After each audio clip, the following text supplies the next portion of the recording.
Hello, everybody, and welcome to the Bob Stoops app. Brad McMullen along with Hall of Fame football coach Bob Stoops. It is championship week, and we've got some great games to talk about. New CFP out, recruiting rankings, all the great stuff, including the Heisman talk. So stick right there. We've got some cool stuff to discuss. Let's start right now with the CFP. Georgia number 1, Michigan number 2, TCU number 3, and USC number 4. Any issue with that top 4? No, they got it right. It's fairly easy this week though to get it right. You gotta first off just give it to Michigan. What a strong, great win beating Ohio State.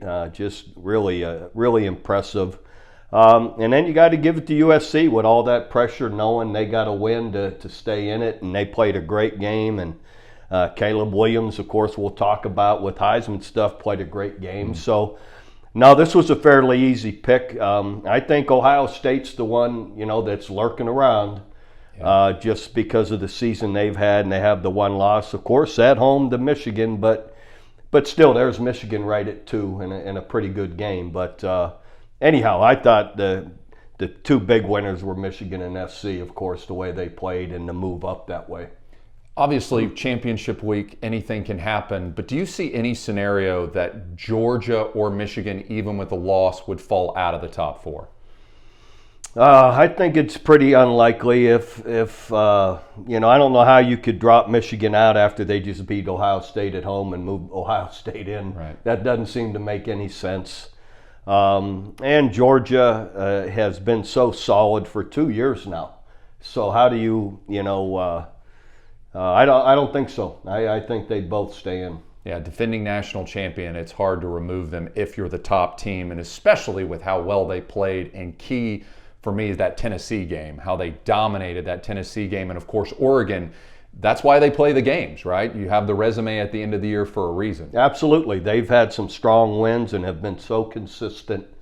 Most all their wins are by double digits also. It's not like they've even been in close games. So I don't know how you could. All right, let's talk about the big games right now, and none bigger than the Big 12 championship game, because you're talking about an undefeated TCU team only favored by 2.5 points at Jerry's World, AT&T Stadium, taking on that Kansas State team that was dominating TCU earlier in the year, but TCU, give it to them. They came back and won. Yeah, I don't know what to think of this game. TCU's having that magical year where I remember what it was like in 2000. I didn't care who we played. You just had this feeling we can't lose. That's how well we're playing, and we always find a way. But then you watch Kansas State. If anyone can do it, who's more famous than knocking off top 10 teams than they are? And they have the formula. Tough running game. Good, tough defense, very sound in everything that they do. Both quarterbacks that they've played this year have both been excellent. Yeah. So they got a great formula in how they're playing, and they're playing with a ton of confidence right now. So if anyone can get them in this league, it's Kansas State. Yeah, the advantage, though, for TCU with the home crowd, playing there not far from the campus of Texas Christian University. And for some reason, you just look at the magic that TCU has had this year. It's almost looking like your 2000 team. They find a way to win no matter what. That's what I was saying earlier. You just get a certain confidence and belief. And it isn't a fake or false confidence, and it's not braggadocious.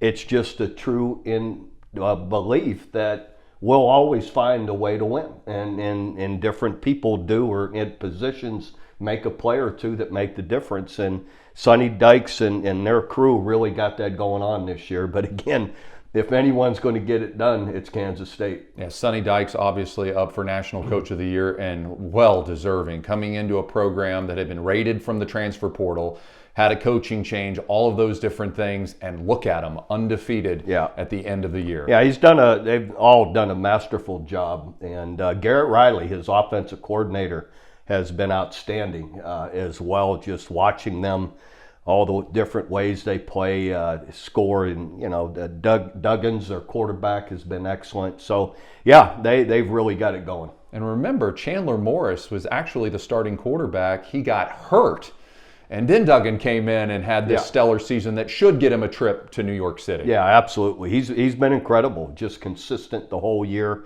And again, Garrett Riley's done an awesome job working with them, and putting them in the right plays and making big plays. All of it together has been great for them. All right, let's predict it. The Big 12 championship game. Coach, do you think Kansas State gets the upset against TCU? No, I'm going with the magic of TCU. They just all year have found a way. I get it that Kansas State had them the first time they played, but they didn't finish it. And I'm sure TCU will learn from that. They've probably grown also through the years since then. So I'm just going to stay with TCU's just been too good through the year. Yeah, they found a way to win the games. That's the key thing for me, and I feel like they're on a roll. I think they all believe they're going to win every football game they play. And again, that home crowd is going to matter in Arlington. I like TCU in that game. All right, let's talk about Utah and USC. The only loss that USC has this year was to Utah, and now they're going to get a rematch. They're not playing at USC. They're not playing at Utah. They're playing in Las Vegas for this championship game. USC favored by 3 points. Yeah, and I just watching USC, haven't seen them a ton this year, got to see them last week, and incredibly impressed. Caleb Williams just continues to get better and better, can make plays, running the football, throwing the football. He's hard to deal with. I just think overall the way they've grown through the year, earlier in the year, I might have taken Utah. I wouldn't. I'd take USC here late in the year and the way they've progressed as a team. Normally, I would say, Utah will be more physical, the more physical team, but I don't see that here as of late. I think it's going to be hard to hold USC down point wise and think they'll outpoint them. Yeah, I look at both of these teams, they're very evenly matched. But when you have a superstar at the quarterback position, arguably the best player in all of college football, that's got to give you an advantage. And when you are hungry and you want the revenge factor, it's all on the line right there for USC in front of them. Absolutely, and Lincoln Riley has experience in these games, and has won them, and got them in the playoff hunt, and he's doing a great job, he and his staff.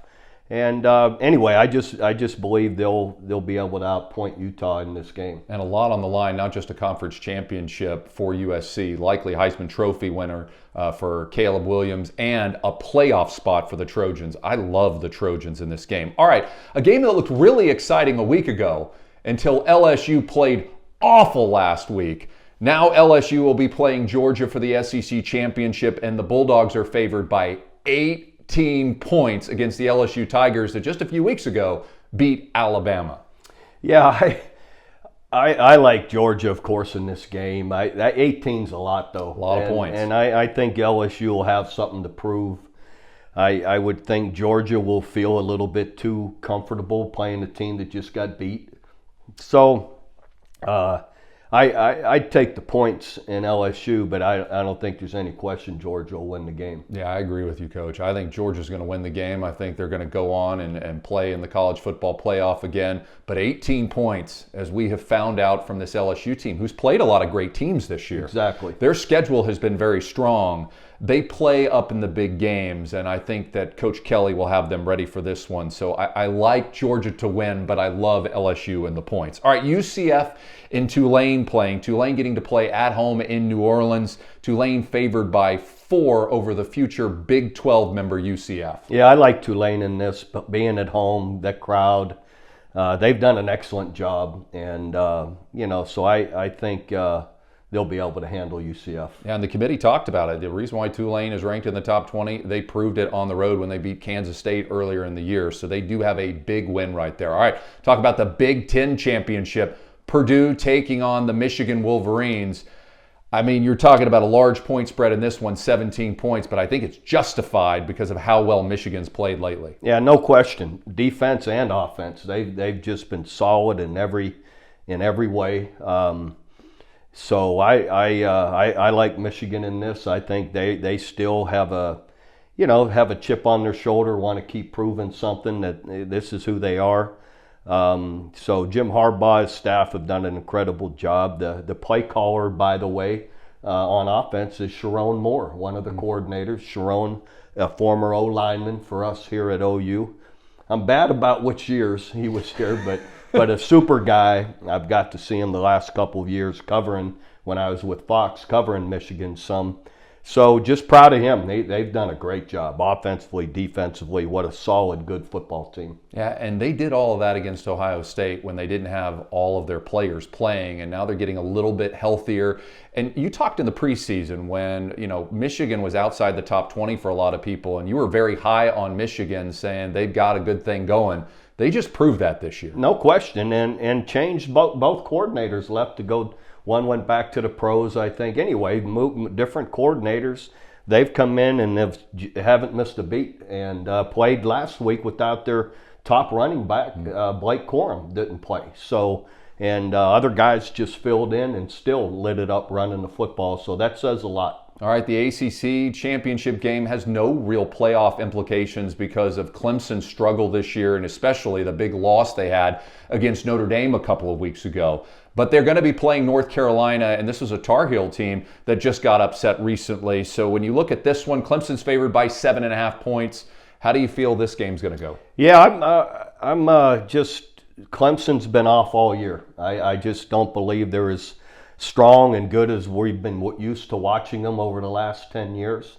This I think is a real problem for them this year for whatever reason. North Carolina can really get hot, and other than the upset last week, have had a really good year.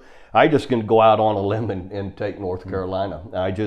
I think Clemson will be down after losing at home, no playoff spot that they're used to being in the hunt for. That it'll affect them to some degree. Yeah, it's going to be a character check for Clemson because you're right. They're used to playing for much bigger things at the end of the year, and there is no CFP at the end of this line. One of the things I look at, though, you have consistent quarterback play at North Carolina. You have a guy that's going to be an NFL draft pick at the quarterback position. And on the flip side for Clemson, you've got a press conference with the coach announcing who his starting quarterback is going to be, and it's not because of injury, it's because of inconsistent play. That's a big factor when you don't know who your quarterback's going to be. Yeah, it is, and and it's been a big factor through games. Listen, quarterback play for every team's a big deal. Win and lose, that's such a strong factor in how you play, and they have been inconsistent, and North Carolina's guy has been more consistent, definitely. Yeah, I wouldn't be surprised if Clemson won the ACC championship game, but I love the points if you're a North Carolina fan. 7.5 is a lot of points, so I love North Carolina and the points. All right, let's talk a little bit about recruiting. A lot of people excited about recruiting. You've got the early signing day period coming up here in December. ESPN just this morning, on Wednesday morning, released their top 5 so far. Alabama at 1, Notre Dame 2, Georgia 3, Oklahoma number 4, Texas 5. The Sooners recruiting very well, and there's some big fish, if you will, still out that the Sooners could reel in and potentially get in the top 3 classes in the country. Well, hopefully it works that way. Coach Venables, the entire staff, they work so hard at it, and have such a big team of people that are reaching people that, they do it as well as you can do it. So, hopefully, in these next couple of weeks it'll remain that way, or maybe even improve. And I know those guys are working, tirelessly at putting together a great group. And Kirby Smart from Georgia said the number one thing you can do as a football coach is be a great recruiter and make recruiting your top priority, because the better players you have, the better chance you have of winning those games. And you've got to see this. If you follow the track record of Oklahoma this season, while they were having a game on a Saturday, they were out recruiting on that Friday night, multiple locations sometimes. Absolutely, you have to. And I just what Kirby Smart said, the number one thing you do as a coach is get the right players. Players win games. Coaching, I don't want to say it's overrated, not by any means, but players win games. Yeah. And the great ones and the more great ones and special ones you have, better opportunities you have to be winning. And if you sign a great one, they can be up for the Heisman Trophy winner. And like a Heisman guy right here who has coached a number of winners, and you've had the opportunity to coach Caleb Williams last year against the Oregon Ducks. He's now moved on to USC. All odds, if you believe these polls that are out there, it looks like Caleb Williams is going to win the Heisman Trophy for USC. He's had a tremendous year. Oh, incredible year. And what you look for, what I've noticed, is just the more he plays, the better he gets, and the more you could tell, now that he's getting more experience here in his second year, just the more comfortable he is. the confidence to make throws, to know when to pull the ball. He's got that big, strong frame to run through tackles and to make rushing touchdowns as well, to scramble where guys get their hand on him. You're not dragging him down by one arm. You've got to get two arms in your body on him, or he's going to get away. So in the end, I thought in the last couple of weeks, he's really separated himself, and I just don't see him playing bad. He's at a point right now that I'm not, never going to jinx a guy, but it's just hard to fathom that he's not going to have another good game. Yeah, and he had a spectacular first game against Utah, and I'm sure he's going to have another great one on Championship Sunday. When you look at other players, obviously the Tennessee quarterback had a great year. Bryce Young had another great year. C.J. Stroud had a great year for Ohio State, but really Caleb Williams has been the cream of the crop so far in the big plays. Yeah, all those guys early, and that's why you have a long season to see who can really control it through the whole year. And all those guys have had their moments, but they've all had some pretty disappointing moments too. And I think Caleb's just had fewer of those and has had more, big-time moments with running and passing. I agree. And, of course, he is the focal point of the entire USC offense. All right. Finally, we've got some new hires in the world of college football. Hugh Freeze leaving Liberty University to go to Auburn. Your thoughts on that hire? Yeah, it's different just at the college level and all that's, with the history and past there. I'm sure Auburn has their reasons. I'm not in those meetings, so so whatever they decide, that's up to them. But we'll see where it goes. One good thing that Hugh Freeze has done, though, is keep Cadillac Williams. I thought he was impressive as an interim coach.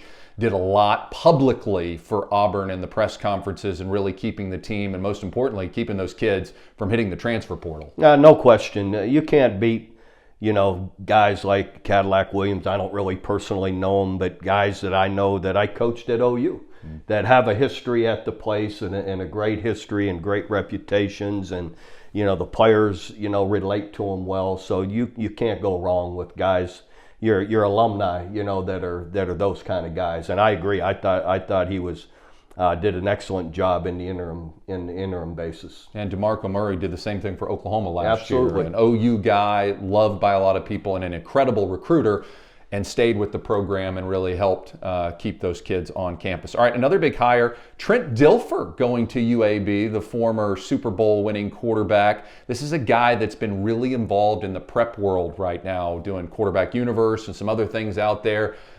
Pretty famous name going to UAB. Yeah, Trent Dilfer, you gotta, these guys have a long history in football, and it's like Jeff Saturday with the Colts. I know everyone's in an uproar. I'm like, well, I get it. This guy's been at that stadium and in these games for umpteen years. They know what it looks like. Success looks like. They know how to win. They've been around winners. So I love it. I think, hey, why not give him a chance? He's been, like you said, doing it at the prep level. But he'd been in too many locker rooms for too long and on the football field too long not to know what success looks like and how to get it. All right, it's time for championship football and a lot of exciting things to watch this weekend. It's going to be a lot of fun, and if you can tell by us both wearing sweaters, the weather has turned chilly.